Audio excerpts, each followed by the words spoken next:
Good morning, dear aspirants. Today's news. First news: Ebola crisis, India Africa Delhi summit postponed. So background என்னன்னா இந்தியாவுக்கும் ஆப்பிரிக்காவும் submit ஒரு 10 வருஷம் கழிச்சு நடக்க போற சம்மிட். இந்த சம்மிட் வந்து போஸ்ட்போன் பண்ணியிருக்காங்க. ரீசன் என்னன்னா எபோலா அவுட் பிரேக். எபோலா வந்து மல்டிபிள் டைப்ஸ் ஆஃப் எபோலா இருந்தாலும் இந்த டைப் எபோலா வந்து ஆஸ் யூஷுவலா அதிகமா பரவக்கூடிய ஒரு எபோலா டைப். இந்த எபோலா பரவனால அந்த சம்மிட்டை வந்து போஸ்ட்போன் பண்ணி வச்சிருக்காங்க. அதான் news. We have to read about Ebola. So அதை தள்ளி வைக்கிறதுக்கான அறிவிக்கை கொடுக்கிறது காரணம் என்னன்னா public health emergency of international concern PHEIC அப்படிங்கிறது ஒரு WHO ஒரு ஆர்கன். அந்த ஆர்கன் அனௌன்ஸ் பண்ணதுனால தான் இதை தள்ளி வைக்கிறாங்க. ஓகேவா? 11 இயர்ஸ் கேப்புக்கு அப்புறம் நடக்க வேண்டியது which held in 2015 second time Ebola out break. So what is it? Ebola அப்படிங்கிறது ஒரு ஃபேட்டல் இல்னஸ், கண்டிப்பா டெத்ல கொண்டு முடியக்கூடிய ஒரு டிசீஸ். அந்த டிசீஸ் காசிங் ஏஜென்ட் வந்து ortho ebola virus genus. The most commonly affecting virus தான் வந்து இந்த எபோலாவில் இந்த டைப். ஸோ எப்படி டிரான்ஸ்மிட் ஆகுது? That transmission due to blood or body fluid கனெக்டிவிட்டினால அதிகப்படியா டிரான்ஸ்ஃபர் ஆகிறது. கண்டாமினேட்டட் ஆப்ஜெக்ட்ஸ், நீடில்ஸ் இதனாலையும் ஆகும். Infected animals, fruit eating bats, primates, so இது மூலமாகவும் அதிகப்படியா பரவக்கூடிய வைரஸ் தான் இந்த எபோலா வைரஸ். சிம்டம்ஸ் வந்து ரெண்டு விதமா பிரிச்சிருக்காங்க. First early system and later system. Early சிம்டம்ல fever, weakness, muscle pain, headache, sore throat, so இதெல்லாம் வந்து ஏர்லியர் டைப்ல வெளியே கிடைக்கிற சிம்டம்ஸ். அண்ட் தென் லேட்டர்ல vomiting, diarrhoea, rashes, internal external bleeding, organ failure. So organ ஃபெயிலியருங்கிறது இம்பார்ட்டன்ட் ஆர்கனான kidney இந்த மாதிரியான ஆர்கன் ஃபெயிலியர் ஆகிட்டு டெத் வந்து ரொம்ப மோசமான டெத்தாக இருக்கும். ஸோ இது ஆக்சுவலா சிம்டம்ஸ். ஒரு diagnosis polymerase chain reaction, PCR technique, AIDS இந்த மாதிரியான டிசீஸ்ல கண்டுபிடிக்கிறதுக்கு டயக்னோஸ் பண்றதுக்கான டெஸ்ட் இருக்கு இல்லையா, அந்த டெஸ்ட் PCR, பிளட் டெஸ்ட், இதெல்லாம் வந்து அதை டயக்னோஸ் பண்றதுக்கான வழிகள். ஓகே, சிம்டம் ட்ரீட்மெண்ட் வந்து no simple cure. Early first ஆரம்பத்துல ஸோ ஒன்ஸ் சிம்டம்ஸ் வெளியே தெரியறதுக்கு முன்னாடியே நம்ம கண்டுபிடிச்சோம் அப்படின்னா we can treat the Ebola, but later we can't. PHIC, we have to study about PHEIC for prelims. Public health emergency of international concern. இது வந்து ஒரு highest level organ of UNO, WHO. என்னன்னா இன்டர்நேஷனல் பார்டரை cross பண்ணி எந்த ஒரு disease spread ஆயிருந்தாலும், so region ஸ்பெசிபிக்ல ஒரு கண்ட்ரில எண்டமிக்கா இருக்குன்னு சொல்லவே முடியாது.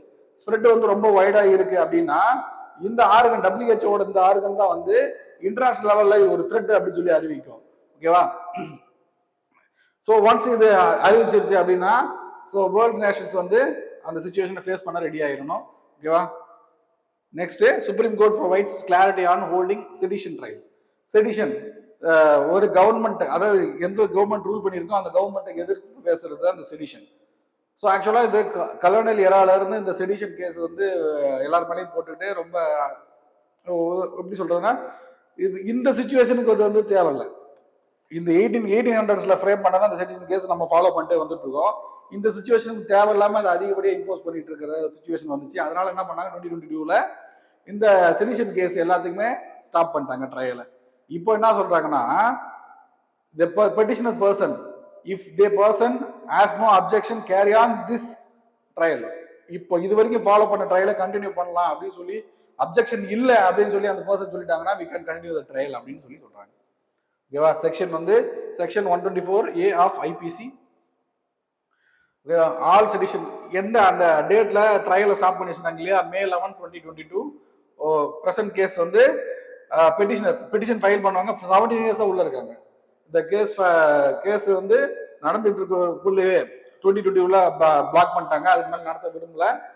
ஸோ அந்த பெட்டிஷனர் வந்து ஸோ கண்டினியூ பண்ணுங்க அப்படின்னு சொல்லி கேட்டிருக்காங்க. ரைட்? ஸோ செடிஷன் அப்படிங்கிறது வேர்ட்ஸ், சயின்ஸ், ஸ்பீச், ரைட்டிங், எந்த ஆக்ஷன்ஸ் வந்து அகேன்ஸ்ட் கவர்மெண்ட் இருந்தாலும் அது செடிஷன் அப்படின்ற டெஃபினேஷன்ல இருக்கு. நெக்ஸ்ட் வந்து ஆரிஜின் வந்து கலோனியல் கவர்மெண்ட் 1870s இருந்து இது ஸ்டார்டிங்ல இருக்கு. ஸோ பனிஷ்மெண்ட் வந்து லைஃப் இம்ப்ரிசன்மென்ட் வரைக்கும் கொடுக்கலாம். ஸோ ஓல்டு லா. ஸோ இந்த டைம் வந்து 1800s பாத்தீங்கன்னா ரொம்ப மோசமான ஜஸ்ட் வேர்ட்ஸ், சயின்ஸ்லேயே வந்து செடிஷனுக்குள்ள கொண்டு வந்து அவங்க ஒரு ரூலிங் கவர்மெண்ட்ல இருக்க ஒரு லீடரை பேசினா கூட செடிஷன் கேஸ்ல போட்டு இருந்தாங்க. அது தேவையில்லை. இப்போ நியூ ப்ரொவிஷன் என்ன சொல்றாங்கன்னா, ஒரு கவர்மெண்டோட சாவர்னிட்டி அஃபெக்ட் பண்ற மாதிரி, செப்பரேட்டிசம், கம்யூனலிசம் இதெல்லாம் ப்ரொமோட் பண்ற மாதிரியான வேர்ட்ஸ் இருந்தா அது செடிஷன் கேஸ்ல வரும். ஸோ கான்ஸ்டிடியூஷனல் கன்சர்ன் வந்து article 19 clause 1A freedom of ஸ்பீச்ல என்ன ஃப்ரீடம் ஆஃப் ஸ்பீச் வந்து கட்டையில் பண்ற மாதிரியாக தான் இந்த செடிஷன். ஆர்டிகல் 19 கிளாஸ் 2 வந்து ஒரு சில எக்ஸப்ஷன், ஃப்ரீடம் ஆஃப் ஸ்பீச் என்ன வேணா பேசிட முடியாதுன்னு சொல்லி எக்ஸப்ஷன் கொடுத்தா 19 கிளாஸ் 2. ஓகே, நெக்ஸ்ட் நியூஸ் வந்து supreme court decline plea on forest clearances for Adani project. மத்திய பிரதேசில் அதானி ப்ராஜெக்ட் வந்து ஒன்று ஆக்சுவலி கிளியரன்ஸ் வாங்கிட்டாங்க. அந்த கிளியரன்ஸுக்கு எதிர்ப்பாக போட்ட ஒரு மனுவில் என்ன சொல்லியிருக்காங்கன்னா we cannot interfere அப்படின்னு சொல்லி சுப்ரீம் கோர்ட் சொல்லியிருக்காங்க. ஓகேவா, அந்த ப்ராஜெக்ட் வந்து எங்கன்னா மத்திய பிரதேஷ் சிங்கரோலியில். ஸோ ப்ராஜெக்ட் வந்து யாருன்னா மகன் எனர்ஜன் லிமிடெட், ஏன்னா ஒரு அதானியோட ஒரு சப்டியரி தான் வந்து மதன். ஓகேவா, என்ஜிடி வந்து ஆர்டர் வந்து ஏப்ரல் 22, 2026 சொல்றாங்க டிஸ்மிஸ் பண்ணியிருக்காங்க. ஓகேவா, NGT act, we have to read about NGT Act 2010. So அந்த ஆக்ட்ல உள்ள ப்ரொவிஷன் என்னன்னா, ஒரு கவர்மெண்ட் ஆர்டரையோ இல்லை ஒரு வேர்டிக்டையோ நீங்க கன்ஃபார்ம் பண்ணணும் அப்படின்னா அந்த ஆக்ஷன் நடந்து ஒரு 30 டேஸ்க்குள்ள பண்ணணும். மேக்ஸிமம் அதுக்கு மேல ஒரு 60 டேஸ் எக்ஸ்டெண்ட் பண்ணலாம். பட் ஆனா இப்போ இங்க பெட்டிஷன் ஃபைல் பண்ணியிருக்கிறது அதையும் தாண்டின date. So we cannot entertain the case அப்படின்னு சொல்லியிருக்காங்க. பட் பெட்டிஷனர் சொன்னது வந்து 142 கம்ப்ளீட் ஜஸ்டிஸ் சொல்லுவாங்க. அந்த 142 ஆர்டிகல் இன்வோக் பண்ணணும்னா, so in order to give the complete justice please entertain this case அப்படின்னு சொல்லி பெட்டிஷன் ஃபைல் பண்ணியிருக்காங்க. But supreme court has neglected the petitioners plea.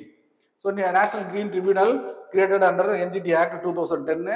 Jurisdiction வந்து water act, civil cases under water act, environment protection, forest conservation. So இதெல்லாம் include ஆகும் ஜூரிஸ்டிக்ஷன்ல. Aims to dispose case within 6 months. Once இதில் file பண்ணாங்க within 6 monthsல கொண்டு வந்துடணும். Powers வந்து ரிலீஃப் காம்பன்சேஷன் கொடுக்க முடியும். Orders to stop environmental harm ப்ராஜெக்ட்ஸை ஸ்டாப் பண்ண முடியும். ஓகேவா, ஸோ இதெல்லாம் வந்து அதோட பவர்ஸ்.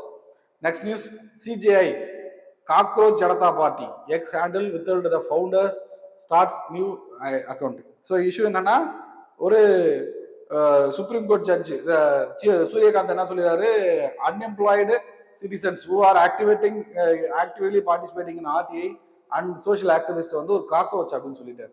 ஸோ அதனால அந்த குரூப் என்ன பண்றாங்கன்னா, காக்ரோச் ஜனதா பார்ட்டி அப்படின்னு சொல்லி எக்ஸ் ஹேண்டல்ல ஒரு தனியா ஒரு பேஜை கிரியேட் பண்றாங்க. அதுல மில்லியன்ஸ் ஃபாலோவர்ஸ் ஃபாலோ பண்றாங்க.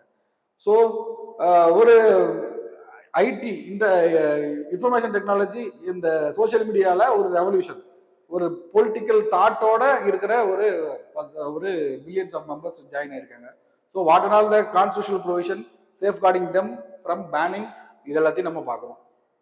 ஸோ அந்த காக்ரோச் ஜனதா பார்ட்டியோட ஹேண்டல்ல ஃபர்ஸ்ட் ஃபவுண்டர் யாருன்னா அபிஜித் டெப்கே. ஓகேவா, ரைஸ் வைரல் ரைஸ் வந்து 200K ஃபாலோவர்ஸ் வந்து 4 நாளைக்குள்ள 14.5 மில்லியன் இன்ஸ்டாகிராம் ஃபாலோவர்ஸ். ஓகேவா, அதை ஸ்டாப் பண்றாங்க, அதை திரும்பி நியூ ஹேண்டில் ஓப்பன் பண்றாங்க, அதுலயும் நல்ல followers. And constitutional safeguard for the social media வந்து article 19 clause 1 clause A free speech and article 19 clause 2 வந்து சொல்றதுன்னா permitted and ground sovereignty security and public orders. இதெல்லாம் வந்து இந்த ப்ரொவிஷனை பிரீச் பண்ற மாதிரி உங்களோட ஃப்ரீடம் ஸ்பீச் இல்லை அப்படின்றது சொல்றாங்க. அண்ணா article 21 right to privacy Puttaswamy கேஸ்ல என்ரிச் பண்ணிருந்தாங்க இல்லையா. ஸோ இதுவும் safeguard the social media handle. ஓகேவா, அடுத்து ஐடி ஆக்ட்ல 69 வந்து என்ன சொல்லுவாங்கன்னா, கவர்மெண்ட் வந்து இன்டர்ஃபியர் பண்ணலாம். 69 கிளாஸ் A வந்து government can interfere and stop the social media post if at all the post is adversing effect on sovereignty and integrity of India and it promote the communal clash அப்படின்னா கவர்மெண்டால stop பண்ண முடியும். சயோக் போட்டாலும் அதை தான் சொல்லுது, right. And 79 அப்படிங்கிற ஒரு class இருக்கு. அந்த கிளாஸ் என்னன்னா, அந்த சோஷியல் மீடியா பேஜ் இருக்கு இல்லையா, ஆப், அந்த ஆப் வந்து will not hold liable for the post which are posting by a account யூசர்னால அந்த சோஷியல் மீடியாவே அக்கௌண்டபிள் ஆகாதுன்னு சொல்றது 79 கிளாஸ். இது ரெண்டும் தெரிஞ்சிருக்கணும். Mark question, examine India's preparedness and response mechanism to contain the importation of Ebola as evidenced by health advisory issue for high risk African nations. So 2 பக்கத்துக்கு 150 வேர்ட்ஸுக்கு எழுதி photo எடுத்து அனுப்புங்க, கண்டிப்பா திருத்தி தருவோம். ஸோ தொடர்ந்து எக்ஸாம் ப்ராக்டிஸ் பண்ணுங்க. All the best for coming exam. Thank you.